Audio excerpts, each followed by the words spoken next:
this is Sassy77. I hope everyone is doing well. I know it's been a while, but I have been so busy with work, and that's going to continue for a little while. But I did actually get to go see Superman, and I really did want to talk about some of my thoughts about it. I actually recorded this video a couple of days ago and lost it, thanks to my poor editing skills. So if you are here thinking that you're going to get nice clips and pictures and, all this sleek editing, no, that's not my channel. That's not what I do here. I don't script what I'm going to talk about. I'm going to try to get around to all the points that I want to make. Every now and then I might make a list. But mostly I don't. So, I'm just going to go stream of consciousness. I just hit record and start talking. Obviously I'm a talker. I've only done one review, and that was for the Superman Christopher Reeve story, and that was really good. I'm glad I went to go see that, and that kind of gave me a little hope about everything coming forward. But the press leading into this Superman movie was really turning me off. James Gunn was me, I, my dog this, and me this, and blah, blah, blah. And, if you see the interviews with his cast, or you see David Cornswat be himself, that's all the marketing he needed to do. He really didn't. James Gunn needed to step away and not make it about him. Also, I was turned off from the movie because of the trailer. I didn't like the trailer. I hated the music. I love if you follow me on X, I am, I listen to several genres of music. I mean, I'm obsessed with music, and I'll probably go off on a music tangent later on when I talk about the movie. But, I'm all for... John Williams' score is unbeatable. With that being said, Hans Zimmer for Man of Steel made his own theme, because Man of Steel was not trying to be anything like the Superman 78, which is the standard for comic book movies, by the way. It's really not that hard to do. All they have to do is understand what was done in that movie, and they would be able to knock this stuff out of the park. But that's neither here nor there. I love a guitar. Guitar speaks to me. But that slowed down version of John Williams' theme, which I couldn't even identify it at first. That's how different it is. So slowed down. A sad guitar. That trailer made me sad. I did not feel enthused to go see this movie. They have him bleeding in the snow. There's a small bit of us who absolutely loved the TV show Superman and Lois, and the way that show ended, we really didn't need our first view of the new Superman to be him laying in the snow bleeding, and having to be saved by his dog. That's not what we wanted to see. Also, I would think that because, okay, some people might make it in here because apparently people want to argue about this movie. And someone tried to argue with me on X when I said that, James Gunn got rid of Superman and Lois to make room for his Superman. I got corrected. Well, CW was failing, blah, blah. This was always the plan. Well, no, they planned for 7 seasons, and they got cut down to 4. So they had to end it 3 seasons before they wanted to. Whether it's CW or whatever, the thought from fans of that show are... he ended it because they were continuing shows with no views anyway. So this had a little bit more, I think, than like their last show. But anyhow, that's neither here nor there. So for us, we expected to see something spectacular, that he wasn't going to have 2 Supermen, and he sure as heck wasn't going to have a popular Superman, because anyone who's watched that show and watched it on a, because it really wasn't part of the Arrowverse, so a lot of people didn't give it a chance for that. But it's about Superman and Lois at a point that we haven't seen in live action before, and that's them married. That's them raising teen boys. It was really a family show that happened to have superheroes in it. So, and then had all the intrigue and all the Superman and all the superhuman stuff in there, but at the core, it's a family, the family that you have, the family that you make, that you find along the way, the amount of character development. So I know I'm supposed to be talking about this movie, but I couldn't help but talk about the show to explain that, we expected a whole lot more out of this regardless. So there you go.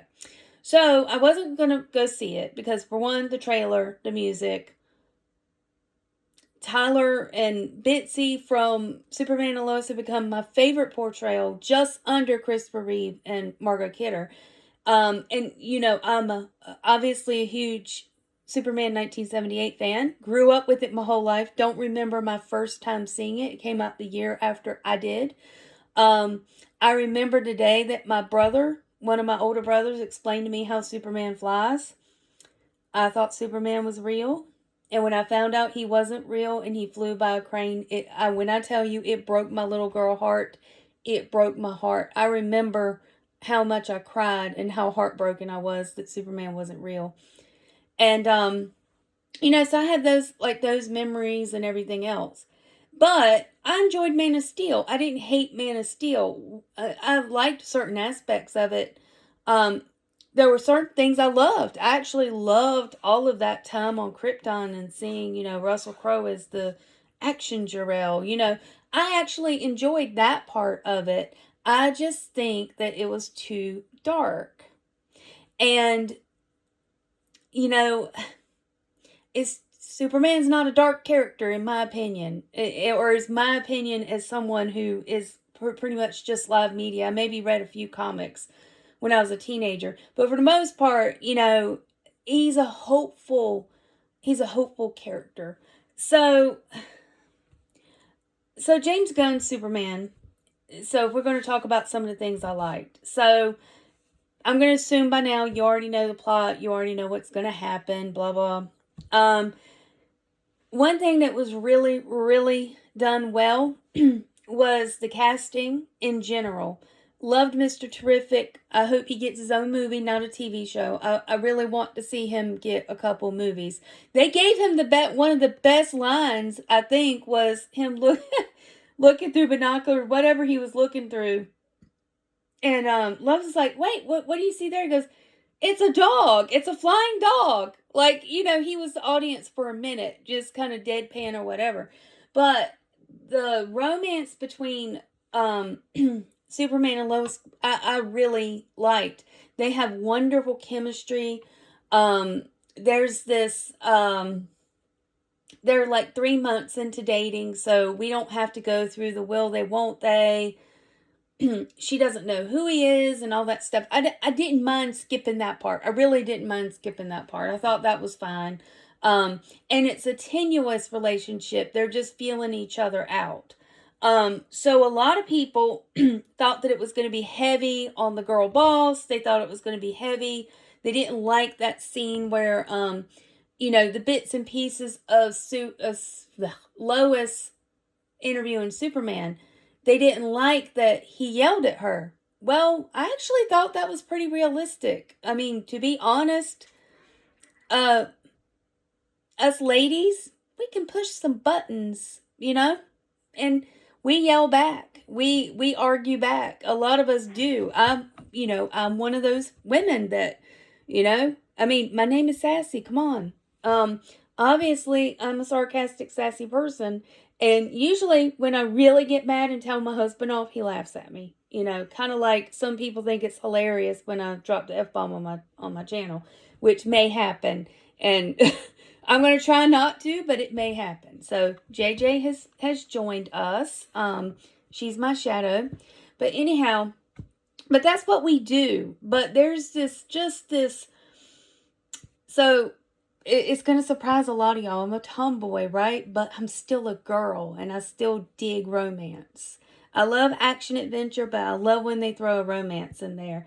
And I thought that was done very well. All in all, that was done very well. It's a great dynamic they have. They tell each other they love each other for the first time, and the reaction and everything of shock, and Lois reveals later on, because again, she is not a girl boss, so she does the woman thing where she's riding around with Mr. Terrific, and she's uncomfortable because of silence. That's what us women do. We're uncomfortable in silence. A lot of us are. So we just start talking about random stuff. And before we know it, we've told all of our business. So she's told all her business, and that she was thinking of breaking up with him. But it was something about the way that I think it was really the way he went back for the dog, And so she kisses him passionately in that scene. And there is this thing that they do that is just one of the things that some women like, and as someone who's married to someone who's a good bit taller than I am, there's this thing that whenever they're embracing or hugging or whatever, and we're not talking about the end scene, I'm talking about in general, he lifts her. He lifts her and tucks her, like, and protect it, to bring her up to his level. I just find that wildly romantic. So, other chicks might feel the same way too. I do see a lot of women fans, and I do think that that's what they're digging, because for so long, new movies haven't really had romance, because it's been like almost taboo, and you're like, how can it be taboo? But anyhow, and it's not a toxic thing like what we saw in The Acolyte that was trying to develop. But, in general, I mean, there was nothing toxic about it. It was the feeling, the feeling out of a new relationship and things like that. So I actually thought that was done very well. I like that Mom and Pa Kent were still alive. Didn't really care. I'm trying not to get too much in what I didn't care for, but I really didn't like the way that they were portrayed as kind of country bumpkins. And I think they're supposed to be from Kansas. Pretty sure people from Kansas don't have that thick of a southern accent. So probably even, my accent is probably more deep south than theirs, and mine's not deep south. So I just think that, I just didn't like that part of it. I'm trying to think what else I liked. I like Nick Holt, but, he was a little bit too much. Oh, also, let's just say another myth or comment that was made by several people. Oh, the men cry all the time. Not really. I found that the scenes that the men got emotional, they weren't, like ugly crying like in Tropic Thunder when they were acting. It was a tear or whatever. And I must remind people that during Superman 78, Superman cries. I'm not sure that he kind of cries when Jonathan Kent dies, but when Lois dies, he cries. I mean, he's sobbing. He's, first he's silent as he holds her. He does this very sweet thing when you realize, okay, well, he's been out there long enough, and he goes to put her down and her head falls, and he goes to catch it like she's still alive. And he's so gentle with her. And then when he loses it and he goes up in the sky and or he's circling to earth, there are a lot of tears coming down his face. And I don't know if maybe it's people just don't notice it, but I've always noticed it. And even more so now with how sharp images are now these days. But, I mean, I just don't...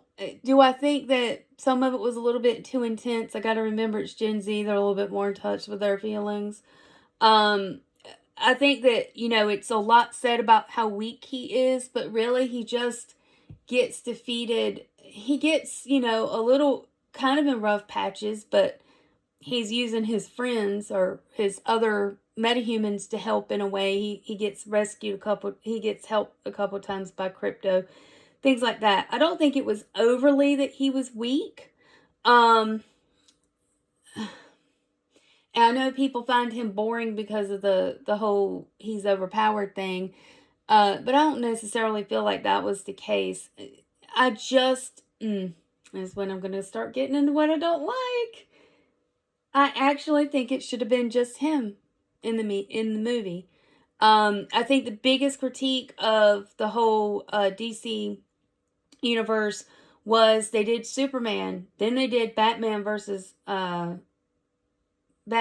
Superman, threw Wonder Woman in there, and then I think they did the Justice League, and then the Aquaman and Wonder Woman standalone movies.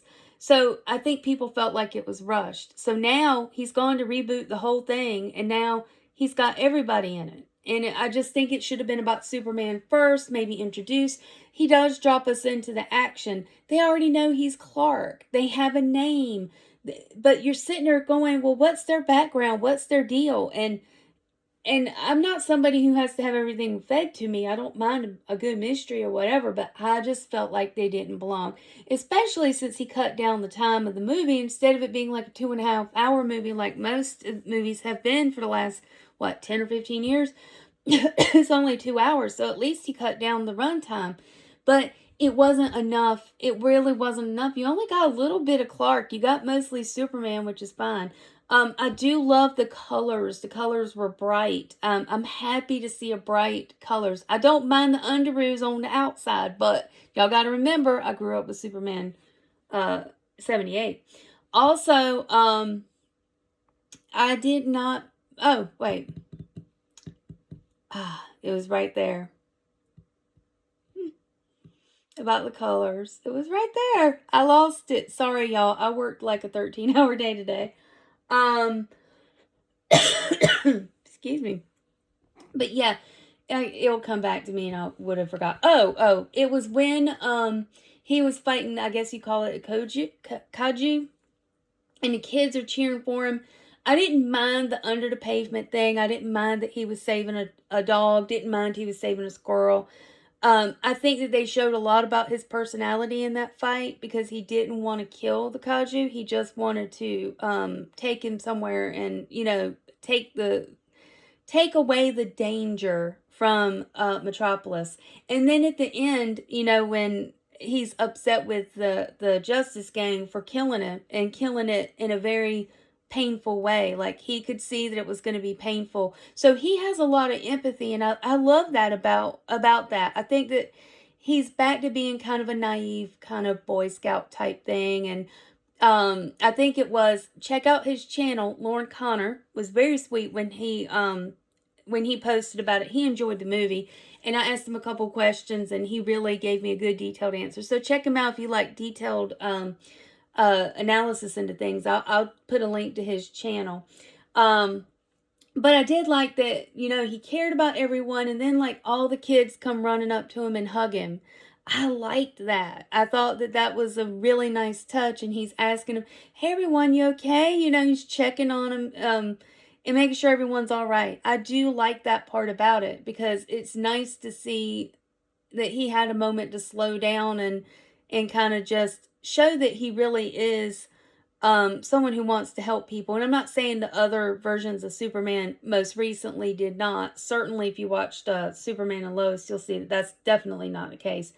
But I think we were kind of missing that in Man of Steel. But again, we're dropped into Superman being established for 3 years. But in a way, he's kind of less mature than Christopher Reeve's character. Even though Christopher Reeve was actually younger physically as an actor. But also, he's just starting to save lives. But that's the difference. That's the Jor-El difference. And the Jor-El difference is, I assume if you're here, you already know, Jor-El is not noble. He's not kind. He's actually, Superman this whole time has only had a fraction of the message that came back with him. It got destroyed. So he only hears like a little bit of a message. Whereas in the Christopher Reeve's version, he gets to spend 12 years with Jarrell. Like, they go all, so when he emerges, he's mature. He already knows who he is. He knows his purpose. He's focused. Whereas this Superman is not. He's just feeling it out. He's making mistakes. There's other metahumans, whereas the other versions didn't have all that. But in general, like, I get where they were going. One thing, we did see character progression. So I did see an attempt at the hero's journey, which has been what a lot of us have been mourning, is not having the hero's journey and not having people, or having people already overpowered, or never having a struggle, or in the struggle of the Mary Sue is never realizing that the strength was within you the whole time. I never knew how powerful I really was. And it's not that. It's his humanity, it's his power, his kindness. I did not mind that part. I actually really, really liked that part. And I think that, fitting that character, I think too many people want a Batman out of Superman. No, Superman is Superman. That's how it should be. So some of the things that I'm trying to think, was there anything else I liked? Oh, at the end, I'll admit that I got a little emotional, because at the beginning, he's brought in, he's almost dead. They take him and lay him in this chair, and they expose him to the sun, which appears to be exceptionally painful. And so they say, okay, here's the message from his parents, and the robots are talking to each other, and they say, it brings him comfort. So at the end, he apparently needs a treatment, and they say, well, he's put on his parents because he finds it comfortable, and instead of it being Jarrell and oh gosh, Lara, it's Jonathan and Martha Kent, and it's them with him as a baby and as he's growing up and stuff like that. I had to say, I got emotional. I think that, people whose parents are no longer on this earth probably had that feeling too, and I think that's kind of what got me. Wouldn't say I cried, but it kind of choked me up a little bit, because I thought that was very sweet, and that kind of showed a character progression, because there was like comments early on where his mom tried to call him, and Martha saying, oh, you could visit sometime. So he hasn't been visiting his earth parents.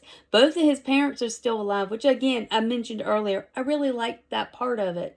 I really enjoyed that part. I think that it's great that anytime you can have Jonathan Kent alive for a certain amount of time and acting like Jonathan Kent, then that's a good thing, right? All right, so what I didn't like. So I might need some water for this. Okay.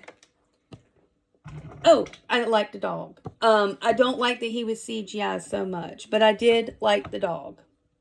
Because again, even though I'm a cat person, I mean, he's a cute dog. And I think they said that, people are looking into adoption more, and hopefully they, follow through, because naughty dogs are not fun. So there's that. But anyhow, I didn't like a lot of the CGI. Again, I think that the colors were nice and bright. A lot of stuff happened during the day. But that Proton River with Baby Joey and all of that, I thought that CGI was terrible. I felt like it was Guardians of the Galaxy looking type stuff, and that's not, it needs to be here on Earth. So there's that. I think that, Man of Steel was so dark. And I think that Gunn tried to make it the opposite. And so I think he overwent with the silly. Again, I mentioned it earlier. I really don't like all these other characters. I think it really should have just focused on only Superman. Again, he really did say he kind of saved himself mostly, but he did struggle, and that kind of is the hero's journey. But I just didn't like these characters being in here. I like the characters, but I didn't like them being in Superman's first movie. I think it should have been just about Superman. Not too thrilled about the whole Supergirl thing. I really think that with the Jarrell thing, while it was nice to have something different and to have him focus on his Earth parents and stuff, I think he's going to write himself into a corner, and he keeps doubling down because it's all about James Gunn, which is another thing I hate about it. Don't give a shit for his brother. So he's got all his people that he cameos and everything else. All right, so I think I'm going to get started on what really, really I didn't like, and it took me out every time. The music. It's the music. It was awful. It was terrible. Look, he has made it very clear he doesn't want to do Superman 78. He doesn't want to make it very much like Superman 78. He did a couple little callbacks. He got Christopher Reeve's son in for a cameo, which was quite nice. And that was another thing. I think I failed to mention one of the reasons I did decide to go see the movie was seeing the interview between Will Reeve and David Cornswat. Because again, he could sell your movie. Because you know what? He wanted to pay honor to the character. He's just a likable guy, and you kind of want to go to support. Kind of like I went to go see the most recent Mission Impossible. I'd heard it was bad, but I thought, well, you know what? Tom Cruise is trying so hard to make Hollywood a thing and to be apolitical and all this stuff now. So I'm going to go just to support that. Just to support trying to make a good movie. So that was one of the reasons I went. So anyhow, other than that, Gunn has been very clear that he wants to do something completely different. Then, here it comes. Here it comes, Duck Vader. Then don't fucking use John Williams music. John Williams is Superman music as far as 1978 goes. That theme is hopeful. It's exciting. It's uplifting. It's all of these emotional things. People who've never even seen the movie know that music. They know it's inspiring. Well, here comes the sad guitar, just dragging it out. And that's supposed to be heroic? No, it's sad. And I don't know the guy's name that did the composing, because if they're good, I try to look them up. I have no.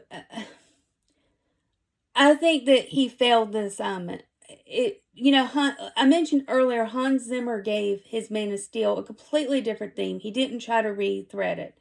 All right, so this might get a lot of bees in somebody's bonnet. Check out Superman Returns from 2005 or 6. I actually enjoyed that. Bought it. Went to go see it in the theater. Actually kind of liked it. Brandon Routh is supposed to be Christopher Reeve's Superman. He's not. This isn't a reboot. It's not its own thing. It is supposed to be between Superman 2 and 3, basically. It's kind of set in it's timeless. It has cell phones, but it also has old cars, right? So it's in its own thing. But the reason I tell you to see it, the music. Yes, this one does adapt John Williams' theme. Well, of course it would try to adapt the theme because it's supposed to be the same damn guy. So, and it's done so well. You know why? Because it stays true. You hear the dun-dun-dun-dun-dun-dun-dun-dun. You hear that, right? And I'm a musician. I've played clarinet more than half my life. I play in a band, in a community band. I've been with them for like 18 years. I played in junior high and high school. I've played a lot of John Williams. John Williams is bombastic when it needs to be. It's soft when it needs to be. And it's uplifting and hopeful and everything when it needs to be. And it's frightening. It's absolutely frightening when it needs to be. Superman Returns, that composer understood the assignment. He did his own little thing, his own little I can't even talk. He did his own thing for a lot, but then when it called for it, he gave us that fanfare, and oh my, what he did with Can You Read My Mind was amazing. He made it beautiful, even more beautiful if you can imagine. That's how you do it. That guy understood the assignment. I do think that part of the problem with this James Gunn is he wanted to do his own thing. It's got to be my way. I'm going to get rid of Henry Cavill. I'm going to do it. I want a younger Superman, blah, blah, blah, blah, blah. And we're going to do this, whatever. And okay, let's give him the music, right? Let's give him a little bit of the music just so we can, member this, so we can member bury him.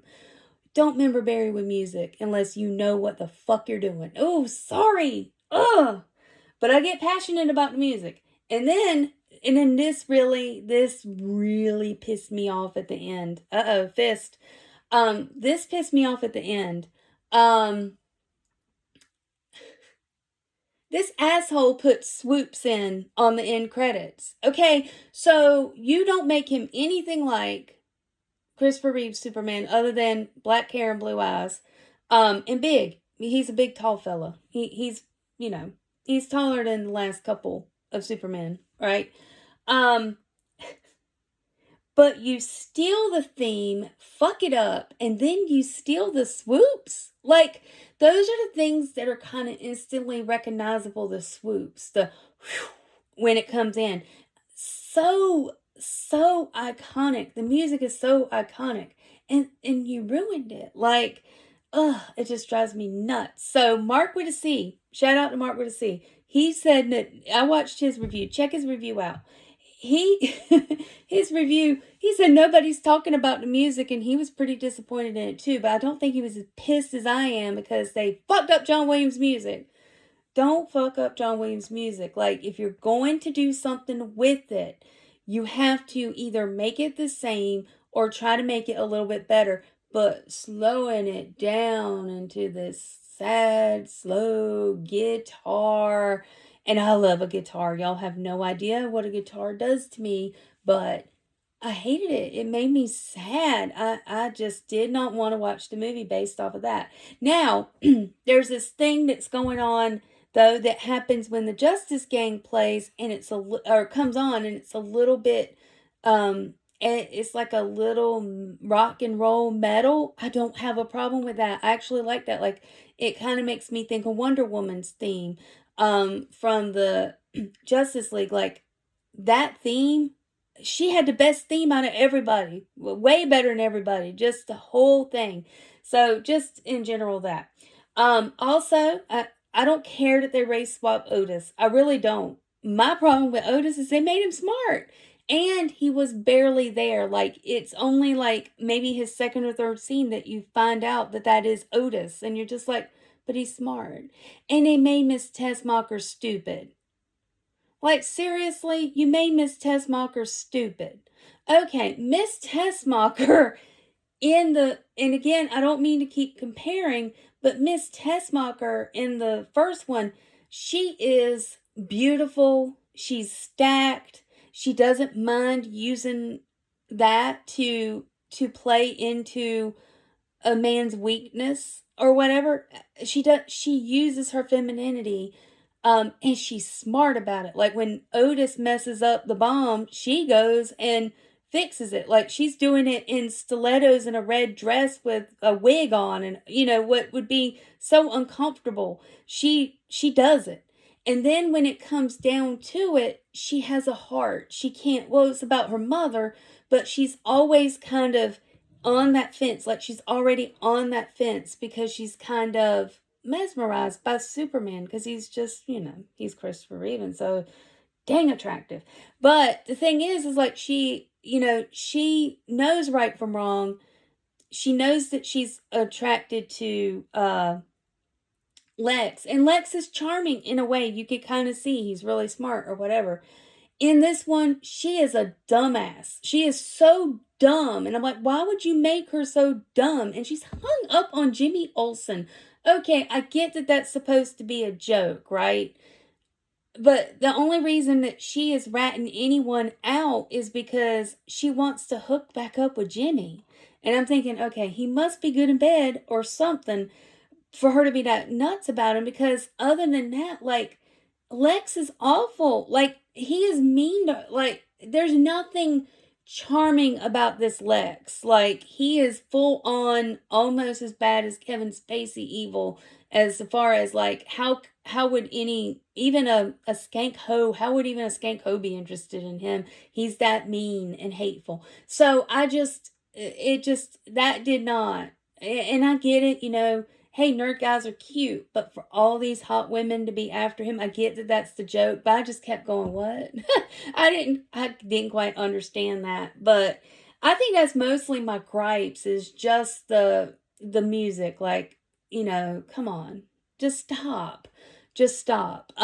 So, I really, and this is the thing, I wanted to love it. I just want a good Superman movie. It's been done. It can be done, but they don't have the balls to do it. You need romance. You need him to be a good guy, honest. You need him to say the American way. You need him to have some funny moments, but also be serious. And that's another thing. All of these serious, possibly emotional moments, Clark being upset, finding out that, the whole foundation of his existence, of what he thinks he's there for, is unpinned by this stupid change that they had to make to Jor-El. That's going to be, they writing themselves into a corner, by the way, with that. But, he shook at his foundation. And then when he's talking to his father, Jonathan Kent, and, he's telling him that he's proud of him, and, you get a little bit of tear and it's a little emotional. It's like, as soon as you're there in that moment and you're just like, okay, I get the point, they mess it up with ridiculous jokes that are just like not funny. So again, I think that I mentioned it before, I think he overcorrected and then made it too goofy. So, like, you need stakes and everything, but, you kind of needed Superman 2 to also be the only person saving things. And then you bring in the other guys, like, later on, and gals, right? So, again, I really wanted to love it. I didn't hate it. Don't get me wrong. I do see why there's so many women who do the reviews who like it. Again, it kind of gave us the romance thing, and it's been a while because a lot of these people are not watching Superman and Lois. So, check out, if you want to see something that that you haven't seen before. Check out Superman and Lois, and I'd say that if you don't quite get it, get to the 8th episode of season 1. Especially female fans. Just get to that episode. And if by the end of that, that's not your favorite Lois after Margot Kidder, if that's not your favorite Superman after Christopher Reeve, I don't know what to tell you. But also, I do recommend, if you hated the first time you saw Superman Returns, go back and watch it with this mindset of, think about what came after. The things that are not making people happy. Yeah, they hate, for whatever reason that it got the hate. I don't know. I don't know why people didn't like it. I do think that they probably were like, okay, well, he's not Christopher Reeve. Actually, in that interview between Will Reeve and David Cornswat, Will Reeve said, we don't gatekeep this character. We want to see other people play Superman. So, they didn't expect it to die with him. Hell, they were they were redoing Superman while he was still alive, while he was still healthy, before he even got hurt. So just think about that. Like, it's not that we're opposed to another person playing Superman, but it's got to be good. Like, the writing's got to be good. It's got to be believable. Like, to me, nobody flies as good as Superman 1 and 2 from 78. Like, the practical effects. And, and the smooth takeoff and the smooth landing and the music and everything else. I just, you don't mean to compare. The movie's almost 50 years old. It's timeless at this point. So it's ridiculous for anyone to say, oh, it's as good as, or it's better than. There's no way. There's just no fucking way at all. If they were to advertise and put Superman 78 in the theater and actually advertise it and put it in more theaters, they would get a ridiculous amount of money. I mean, as much as I have loved it my whole life, I've never seen it in the theater. I will drive up to probably 3 to 4 hours if I know it's going to happen. I will go. And there'll be a lot of people, if they know, if they've loved it. You see a lot of people doing reaction videos right now they're going back and watching all the Superman movies and TV shows and stuff. Like, you've got a whole crop of new people who've never seen it before. And yeah, it's 50-year-old technology, or nearly 50 years old. Ugh, don't remind me. But it's it's amazing, and I would love to see it on the big screen. They're getting ready to put Jaws out for its 50 year, on IMAX of all things. So, I think it can be done. Will they have the balls to do it? They might go the Lucasfilm route of, well, we're scared this is going to make more money than our new stuff, so we're just going to slide it out there to make some people happy and not advertise it because we don't want it to make good money. And then till they're desperate and need the money, like what they did with Revenge of the Sith. But that's a whole nother topic. But anyway, thank you if you stayed with me this long. Please like and subscribe. I don't know when the next video is coming or what it's going to be about. I'm hoping this crazy, crazy, crazy work schedule will lighten up a little bit soon. But I'm looking at probably another 2 to 3 weeks of late nights and weekends. So good thing I work from home. But thank you so much. Please leave a comment. Be nice. No, just tell me your honest opinion. And check out the channels that I'm going to link below. And also check out if I can get the intro on. But GfxKate is who made my intro video and who's made my logos for my channel. Back before I got way too busy to do anything with it.